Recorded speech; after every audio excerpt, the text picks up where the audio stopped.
歡迎嚟到享留空間啦！今日咧又轉咗地方啦，嚟到下達華現代中心。喺我左手邊嘅咧就係 Andy 啦，喺呢一個咧就係 Zachary 啦。咁你哋又可以介紹下自己喎。你介紹先，我叫 Zachary。你叫咩？我有咩講？有咩介紹？我叫 Andy 啦。呢兩位咧就係喺有一次我就嚟呢個下達華現代中心，然後咧佢哋兩位就係個導賞團咁樣，就講下啲好多嘅考古嘅嘢啦。其實你哋由幾時開始會去考古咧？哦，呢個就講下我哋機構做緊啲咩啦。咁跟住就同之後先至，我哋其實初初接觸考古就好耐㗎啦。即係我諗第一次去以色列開始，我第一次去以色列都係2008年啦。咁啊去完之後就開始發現原來話考古原來透過古代嘅嘢可以咁樣認識以前人嘅生活啊！特別係聖經嘅世界啦。點解我哋個機構常常都提出嘅就係作為基督徒，我哋要穿越時空翻去古代裏邊去睇聖經，因為聖經係一本古代嘅書，即係唔係寫俾我哋今日21世紀嘅香港人去睇㗎嘛。咁所以我哋要明白古代人想寫緊啲乜嘢，我哋就明白佢個生活環境啦、佢嘅文化啦、佢嘅政治啦、地理啦、氣候啦等等。咁原來考古就可以幫助我哋有其中一個途徑咯，即係去到嗰個環境嘅裏邊。咁所以我自己就第一次去完以色列之後就開始，哇！呢樣嘢咁有趣嘅，咁跟住開始慢慢接觸咯咁樣。你咧？我就簡單啲嘅，我就純粹係俾呢位朋友感染咗嘅。即係咧，我就點講咧？自細有聽過考古呢樣嘢，但係從來都冇接觸，亦都冇諗過自己會去接觸嘅。咁有趣地咧，就喺我哋去學聖經啦，我係基督徒啦咁我學聖經嘅時候咧，就發現原來考古係可以幫助我去學習聖經嘅，幫助我去學習聖經有啲咩背景，原來佢個聖經嘅場景係點樣？聖經喺以色列，咁以色列裏邊喺歷史裏邊嘅以色列係點樣嘅咧？原來認識考古嘅背景係可以幫助我去認識聖經嘅。咁呢一個係我初接觸嘅第一個點啦。咁直至到識到呢位仁兄啦，咁呢位仁兄咧佢好熱衷於考古嘅。咁有一次咧，佢就邀請，喂，朋友，不如一齊去考古玩下啦咁樣。咁於是咧就咁即係好沙膽咁跟住，喂，好啦，其實都唔知咩嚟嘅。咁但係接觸咗第一次去咗以色列試過考古之後咧，就開始愛上了咁樣。咁你哋去到以色列，其實點樣考古咧？即係跟住一啲人帶你哋發掘啲文物啦，定係點樣嘅？我去過，我參加過3個唔同嘅考古嘅項目啦。咁多嘅咩？係參與過啫，即係啦。咁第一個咧就係一個叫做聖殿山嘅泥土嘅，佢哋叫做 sifting 咧，即係有個鐵網咁樣，咁將啲係啦喺度熬個網嘅時候攞啲水洗咧，就洗走晒啲泥，咁睇下剩翻啲乜嘢古代人留低落嚟嘅一啲嘅物質嘅證據，咁就 keep 起佢啦。咁我俾遊客玩嘅，咁一個好點講咧，一個初嘅體驗咁俾你感受下係乜嘢嚟嘅咁樣。咁嗰度就好 civilized 嘅，即係所有嘢都好靚啊，水喉啊咁俾你去慢慢做。咁就嗰陣時開始覺得好有趣㗎啦，即係嗰度嘅 staff 可以你揾到啲嘢擺落啲兜度，咁佢就會過嚟同你睇你哋揾到啲乜嘢啊咁樣。咁有時會有 coins 古代嘅錢幣啊，有時有啲即係馬賽克嘅石粒仔四方方咁樣呢粒就係以前曾經係一個馬賽克嘅一部分啊咁樣。咁嗰陣時開始覺得好得意啦咁樣。咁第二個有機會去到參與嘅考古項目咧，就係去昆蘭呢個地方，咁就去做 volunteer。咁昆蘭咧係邊度咧？就係大家可能會聽過嘅死海古卷嘅發現嘅一個嘅地方咁樣。咁喺嗰度咧就嗰陣時嘅考古學家咧就我哋做義工咯，咁去做一個上晝咯，咁一日定2日唔記得咗啦。跟住咧就去到發掘。咁嗰次嘅經歷咧就冇咁有趣嘅，即係。我形容為一個即係都幾苦悶嘅。點解咧？佢咁樣嘅，佢話咧我哋咧就知道呢個地方成個遺跡咧都有人居住，都好多古代嘅證據喺度㗎啦。咁不過咧，佢話佢相信咧就係佢哋對於即係古代嘅人咧，對於嗰個潔淨嘅條例咧，就有一個好高嘅要求，好嚴格嘅要求。咁佢哋掉垃圾嘅地方咧，同佢哋住嘅地方咧，有一個指定嘅距離。呢個距離佢哋係會好嚴格咁遵守嘅。咁點樣可以證實到佢呢個理論係正確咧？就係我哋要掘下中間，即係掉垃圾同埋住嘅地方中間。如果呢度中間咧乜嘢都揾唔到咧，咁就證明咧佢嘅講法係正確啦。咁咧係啦，咁我哋又好開心，咁啊好啦，掘咗一大半之後咧，就乜都揾唔到嘅，即係真係乜都揾唔到。成功咗。係啊，咁就好成功，係啦，咁就幫佢證實到佢理論啦。咁呢個就係第二個參與個項目啦。咁啊跌咗落山谷嘅，問我即係之後覺得哇反差好大，係好大。咁然之後咧就去到就係頭先講話同你去，你去嘅時候唔知做乜啦，我去都唔知做乜嘅。咁純粹就係嗰陣時，因為我哋認識嘅一位學者啦，一位教授啦，咁佢去到提出就係有一個地方一個位置，可能就係耶穌時期嘅伯賽大。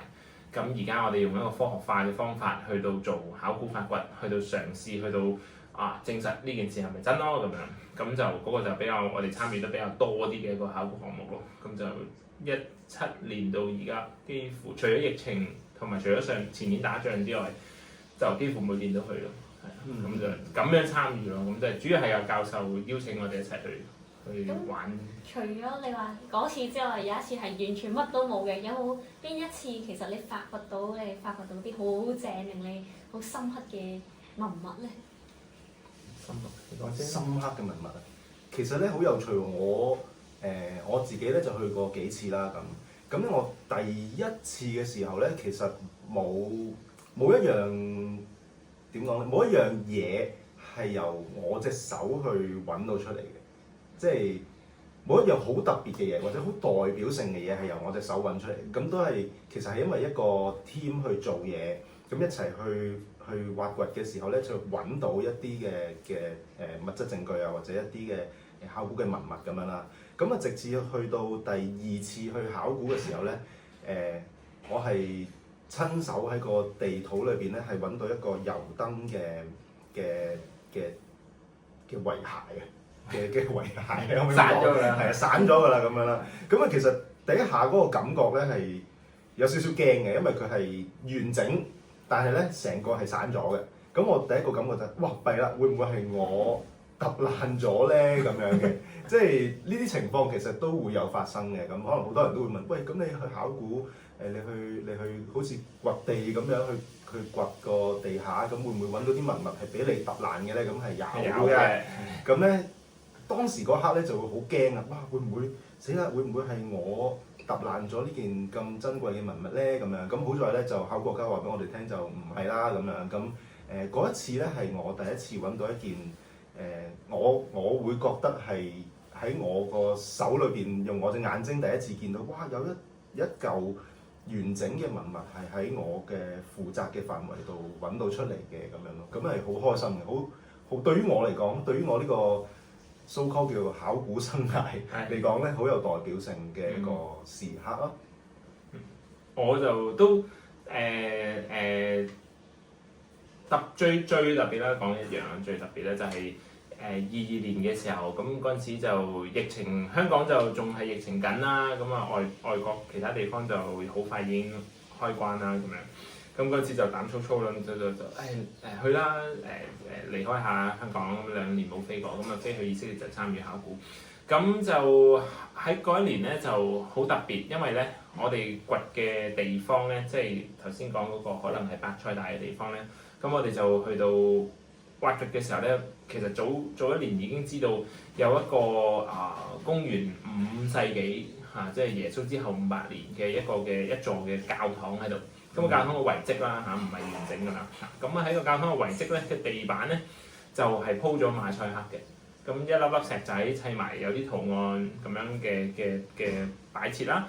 咁我哋就知道我哋當時就被安排掘教堂嘅角落頭。咁佢哋就呢度咧，即係大部分間教堂已經掘晒㗎啦。咁有啲地方馬賽克保存到，有啲地方破壞咗咁樣啦。咁我哋被安排掘個角落頭嘅時候咧，佢就呢度下邊可能有馬賽克啦，我哋唔知咁樣。都係估嘅啫。估嘅係啦，估嘅。咁我哋就掘啦，咁啊掘到咧就有一個早上我記得嗰日好涼嘅，個以色列咧就好少嘅。通常咧夏天咧，即係一出太陽已經係好熱㗎啦。咁但係嗰日咧清清涼涼咁啦，就太陽有嚿雲擋住，太陽又未出嚟，咁啊暗暗地咁喺度掘啦，掘下咧就即係我哋掘咧就其實考古嘅人有時候咧，大家以為係攞住把即係嗰啲叫咩啊？油掃咧喺度掃走啲泥咧，就好少係咁嘅。大部分情況底下喺度耕田咁樣啦，就算掃都唔係攞把細掃。係啦，冇錯，掃都係攞把好大把即係掃把咁樣嘅。咁咧就我哋通常咧去耕田咁樣攞個鋤頭咧，就一嘢啄落地下薄咁樣，跟住就會刮走我諗大概2寸嘅泥土啦，每一下啄落去嘅時候。咁啊喺度掘啦，咁啊嗰次咧得意啲喎，一放把啄落去，啵一聲，咁啊聽到咧有一個大啲嘅回音嘅聲響，咁啊就知道，咦？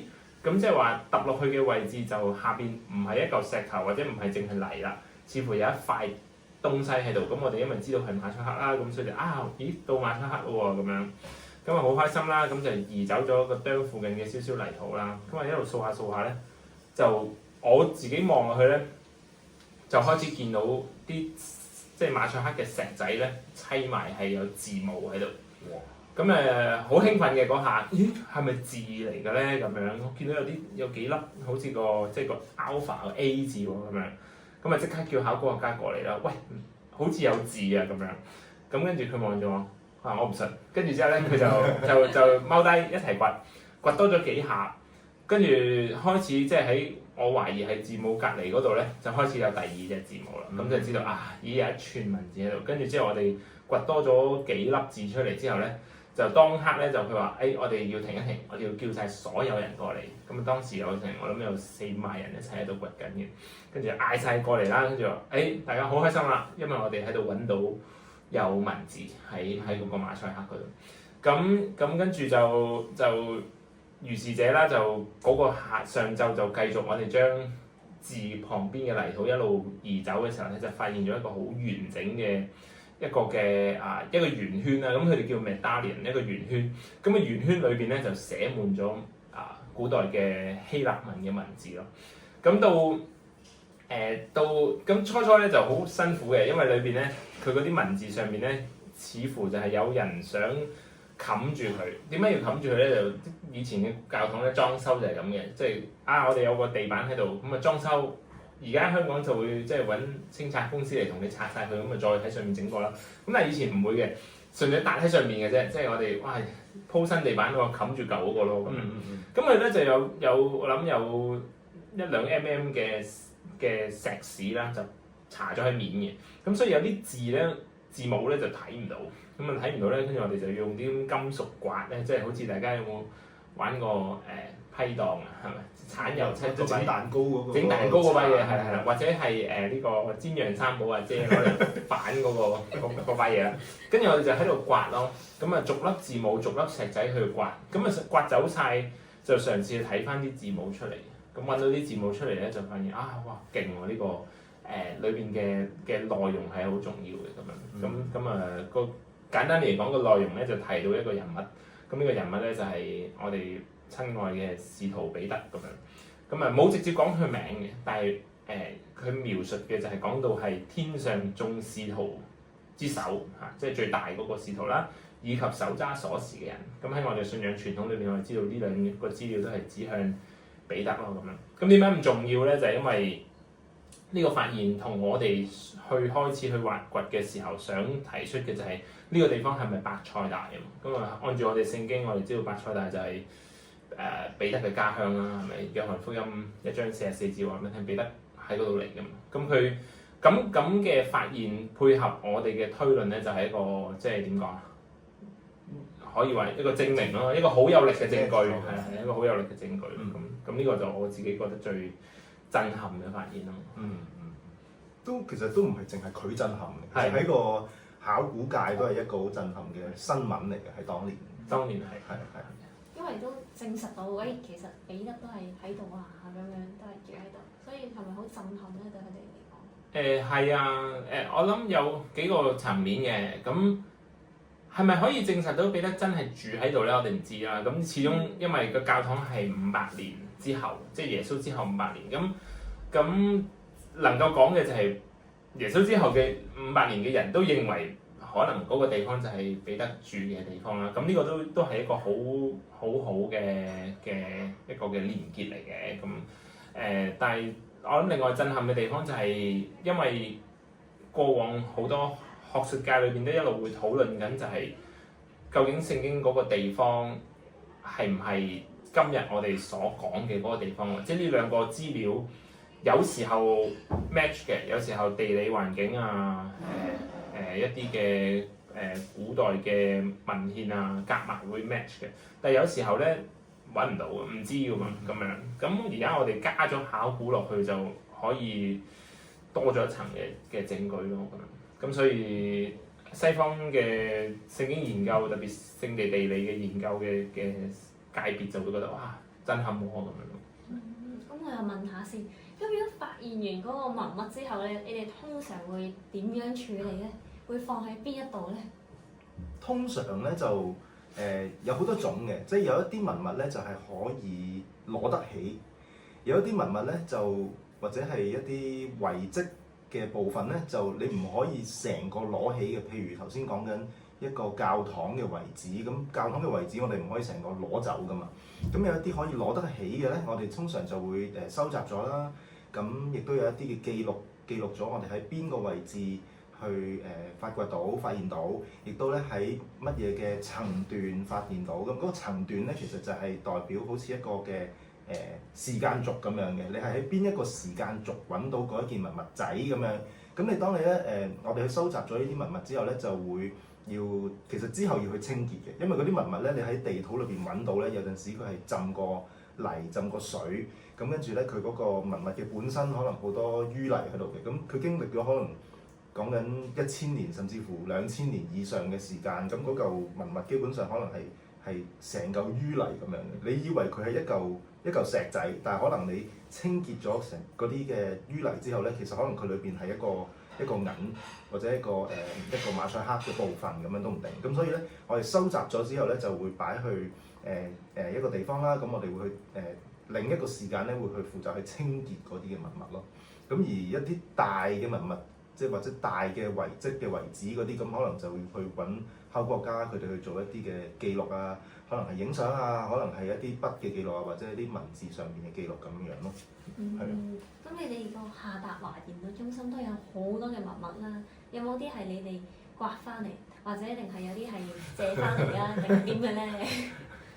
有3類都有嘅嗱，咁咧就主要啦，大部分咧都係我哋機構嘅總幹事啦，佢嘅自己嘅收藏嚟嘅。咁好多文物係可以買嘅。咁你以色列咧係一個合法可以買賣古代文物嘅國家嚟嘅。咁喺以色列裏邊有一啲嘅有持牌嘅一啲嘅文物嘅商人啦，咁佢哋會賣嘅。咁我哋以前好多都係用買嘅途徑啦，去到收集翻嚟啦。咁有一啲咧就係外借啦。咁我哋同以色列嘅方濟會嘅博物館有聯繫啦。咁佢哋有好好嘅都願意借一啲文物俾我哋去到展出啦。咁另外就有少量係我哋自己掘翻嚟嘅。咁掘嗰啲咧就大部分重要嘅都唔拎得走㗎啦。咁我哋攞走嗰啲係啲即係考古家喺收集。其實嗱個文物個對於考古家嚟講啦，嗰個文物嘅重要性咧，就係佢能夠提供嘅資訊、年代嘅資訊啦、位置嘅資訊啦。咁呢兩樣夾埋，咁嗰件物件本身咧就價值咧就唔係話十分之高嘅，即係錢幣咁講啦。揾到一粒金幣同揾到一粒銅錢咧，佢能夠提供嘅資訊咧係一樣嘅。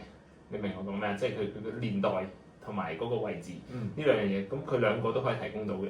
咁我哋就會覺得有分別啦，就揾到金啊嘛，開心啲啦咁樣。咁但係喺學者嘅角度咧，就揾到不是太大分別嘅，即係能夠提供嘅資訊，一啲數據咁樣樣。係啦。咁對於佢哋嚟講，重要嘅係個數據咯。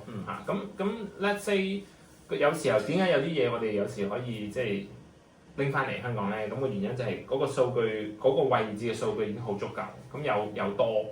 咁有多咧，其實個處理方法咧就係當石頭咁倒翻喺原址嘅啫，即係過往嘅做法就係收集咗數據之後咧就倒翻喺原址咁樣啦。咁我哋呢啲有份去掘嘅，有時就即係攞個紀念品。紀念品係紀念品。其實都係即係某程度上都係許可嘅情況睇一下嘅，係唔好太離譜。係啦，係啦。唔好成嚿咁冇走。係啦，亦都唔好話即係成碟都係。我去旅行啊，跟住咧攞晒人哋啲嘢翻嚟，咁都唔鼓勵咁樣用咁去做嘅。都好特別啦。其實咧喺香港考古真係好少有啦，即係我就係識得你哋兩位。咁點解你哋仲咁熱衷去做呢一件事咧？即係因為其實我諗飛去以色列或者飛去考古，其實個價值啊，個代價都好大。點解你哋仲咁堅持去做呢樣嘢咧？其實你講得好啱，其實好貴真係嘅，每一次都付出好多嘢嘅，即係當我自己有啲朋友去問我，喂，你又去以色列啊咁樣，跟住咧佢哋嗰個反應就會覺得係有錢你都去第度啦，係咪？即係點解要去以色列咧？係咪又打仗？咁又貴係咪？嗰度又唔係特別嘆嘅地方，咁你去嗰度做乜嘢咧？咁我諗對於我自己個人嚟講咧，考古係一種體驗，即係好似頭先 Zachary 講係，佢話係一個初體驗。咁我初體驗之後，我發覺嗰個體驗係可以改變到我一啲睇法，或者改變到我人生一部分。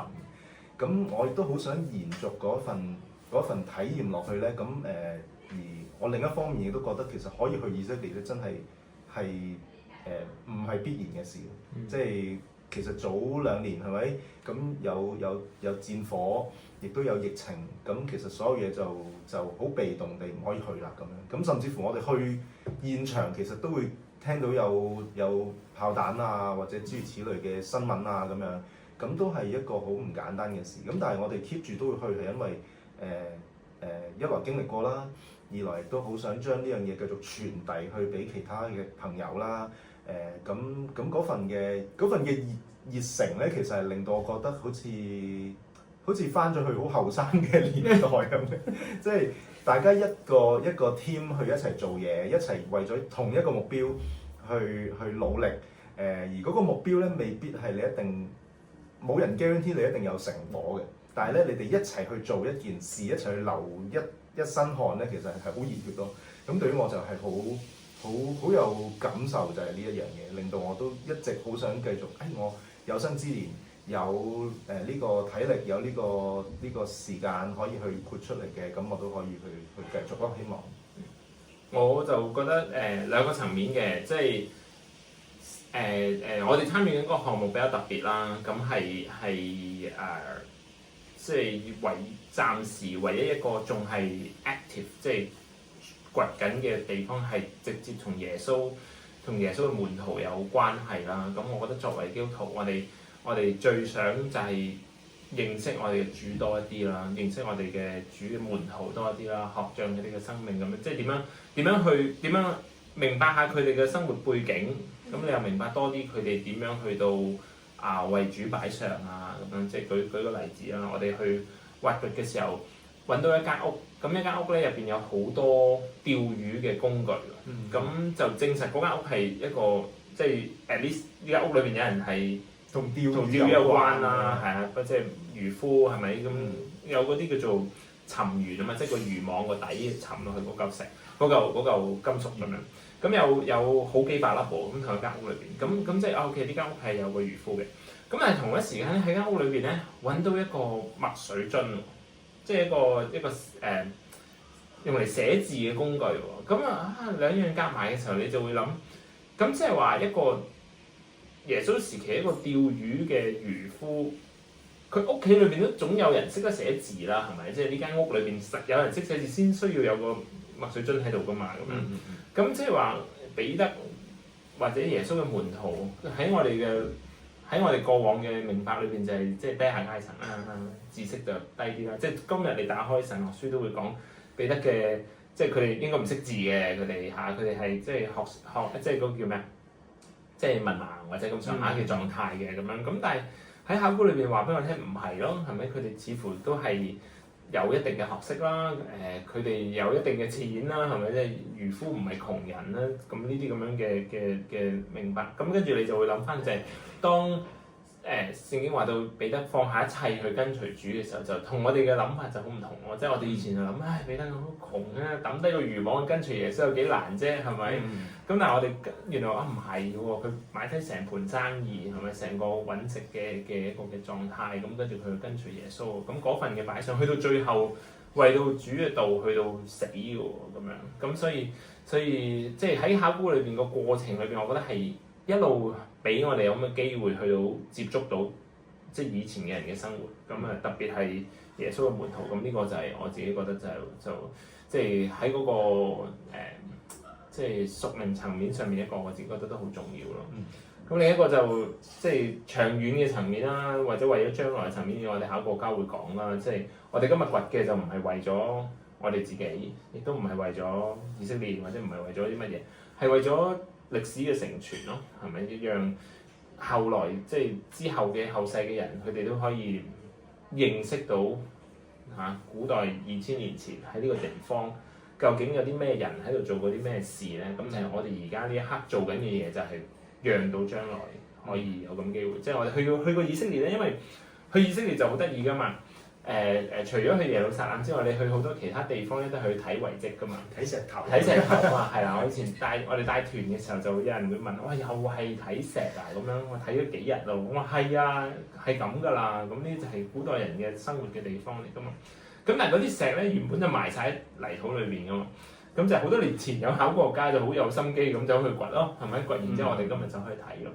咁我諗我哋做緊嘅都係類似咯，就係我哋掘咗之後，我哋讓後世嘅人可以有機會去到再接觸到咯咁樣。我諗都係睇一個即係成傳咯，即係平時睇聖經都係可能字面睇一睇就算，但係即係例如我上一次嚟到你哋個機構嘅時候咧，咁我有一個圖畫啦，咁就係一個仰視咁樣咧，俯視咁樣望下耶路撒冷係點啊，即係原來即係就係講話即係眾山圍繞耶路撒冷點點點，即係我哋話唱歌就話眾山圍繞耶路撒冷點點點。但係原來即係睇翻嗰個地理嗰個環境咧，原來佢係即係嗰個好危險啊！嗰啲高度其實係好多敵人喺側邊咁樣。咁又我記得又係咯，嚟到你哋機構嗰度睇嗰啲文物咧，即係例如即係嗰啲油嗰啲樽係點啊，抹大拉瑪利亞倒油喺耶穌隻腳嗰個樽係點，咁我就會覺得哇好即係好圖畫化咧，就好容易明白多咗聖經咯。所以你講到啱啱彼得啊、漁夫啊呢啲位咧，我就會覺得係喎。平時就咁睇聖經，梗係話去唔要個漁網就跟住煮，但係原來你再睇翻多少少你關於考古當時嗰個環境嘅時候，原來喂彼得其實可能都係有啲錢咁樣，要一個好大嘅代價先可以捨棄到咁樣，先跟隨住。咁即係覺得都係好寶貴咯咁樣。咁我都想問多你哋最後一個問題啦。你哋其實即係都將考古嘅嘢或者嗰個知識啊、發現到嘅嘢都會帶翻嚟香港啦。咁你哋定時又會搞下啲唔同嘅團啊、導賞團俾我哋啲香港人知。咁有冇一啲人咧，其實佢哋睇完之後嗰個回應，即係反思或者回應係好深刻咧？有嘅，其實喺唔同嘅場合去接觸一啲朋友、一啲弟兄姊妹，佢哋會去話俾我哋聽。其實佢好似你咁，你都會同我哋講話原來有一班人，即係好似我哋，譬如我哋機構咁樣，我哋會做一啲同考古有關嘅嘢。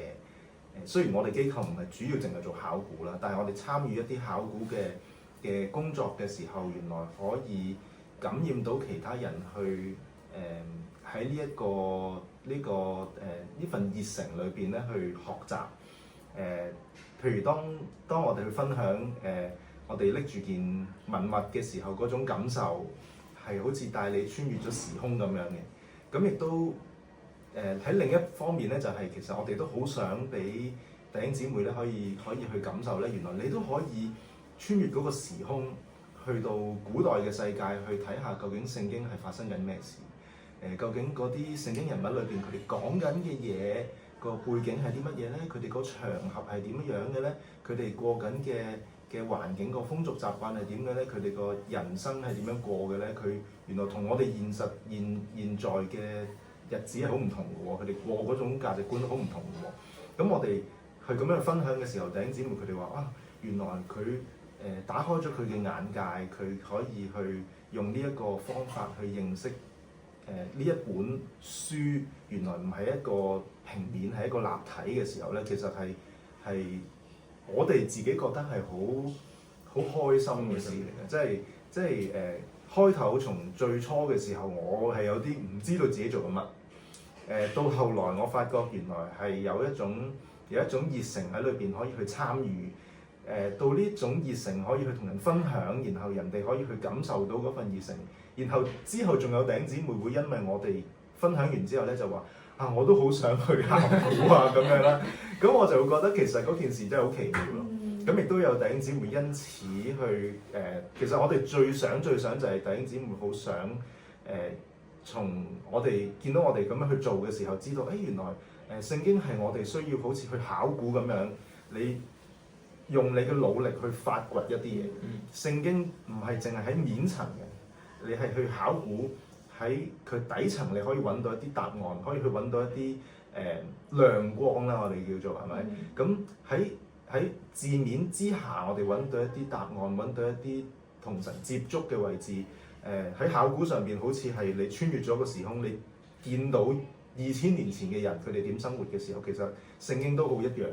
你揾到喺底層裏邊嘅意思嘅時候，其實就係可能上帝同你喺聖經嘅裏邊嘅相遇一個機會，咁所以係好開心嘅一件事咯。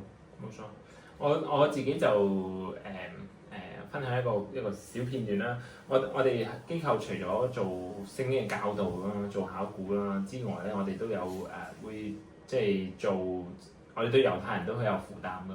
咁好希望同佢哋去分享我哋嘅信仰啦，咁就試過接待過2個年輕嘅猶太人啦，咁佢哋即係士兵咁做，當然服完兵役咁就去嚟旅行咁經過香港咁樣。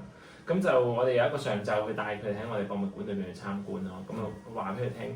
咁你就會發現幾得意喎！佢哋雖然喺以色列嚟啦，咁但係佢哋對於聖經嘅認知咧可以好少嘅喎，即係佢知道呢個係我哋祖宗信仰咯咁樣，咁但係同佢有咩關係咧？唔大啦咁樣，佢哋可能同我哋好唔同嘅喎，佢哋嗰個認知。係啦，咁喺咁嘅狀態底下咧，佢就會即係我哋就同佢分享就係其實呢個信仰係好真啦，好多歷史喺裏邊啦，好多嘅即係呢個至少喺我哋嘅角度，我哋點樣經歷上主啦咁樣。咁有一次就同2個年輕人分享完之後，佢咁送佢哋走啦，咁跟住佢哋就即係搭飛機離開香港咁樣。咁佢就話我參觀完之後，我感覺我同我嘅信仰近咗個距離咁樣。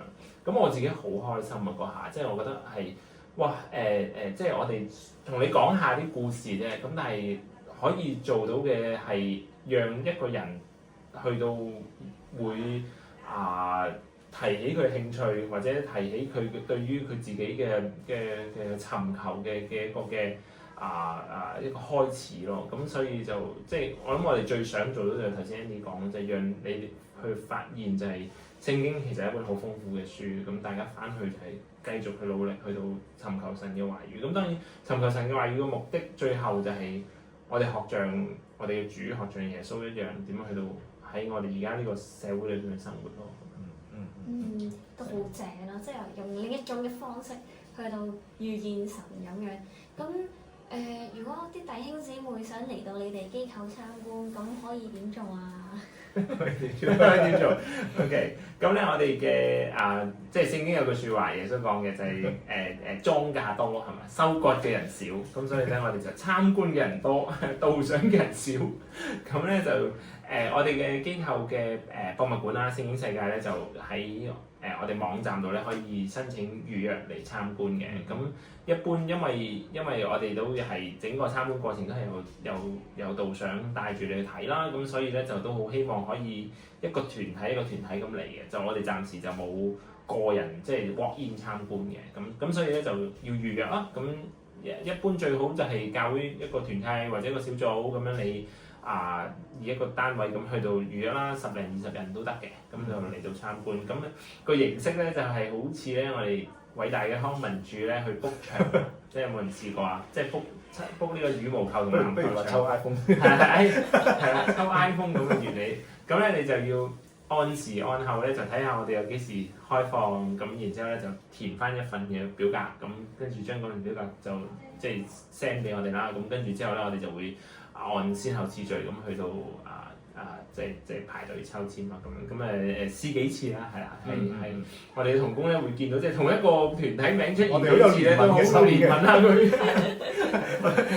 咁咯。咁有啲人試一次就放棄，咁就難啲幫你啦。試多幾次啦，咁試過有啲團體嚟講我搞成年啦，終於嚟到3年，幾年就終於嚟到。因為呢兩位成日又飛嚟飛去咧，咁導賞嘅人又少，咁大家記得喺翻個網站度踴躍嘗試，千祈煩多佢哋幾次就。係咪喺佢 channel 有啲咩？通常呢啲都係咁噶嘛，啲節目咧，如果係我哋下邊留言咧，唔知點樣係有啲優惠俾大家。我哋參觀其實除咗文物，仲有植物嘅，係最近開埋有一個天氣好翻啦，咁我哋有植物團嘅，咁大家唔知道可能咧就想認識多啲，咁亦都除咗睇我哋嘅團啦，其實可以喺網上邊，我哋好多社交平台啊，我哋 YouTube 都會有我哋嘅資訊咯。放心啦，連結下邊就會有㗎啦，有關你哋機構嘅資訊，大家可以 follow 同埋。係啊，咁今日好開心都邀請到兩位嚟分享，即係有關考古同聖經嘅一啲關聯啦，同埋一啲特別。咁我哋下集見。好，拜拜。拜拜。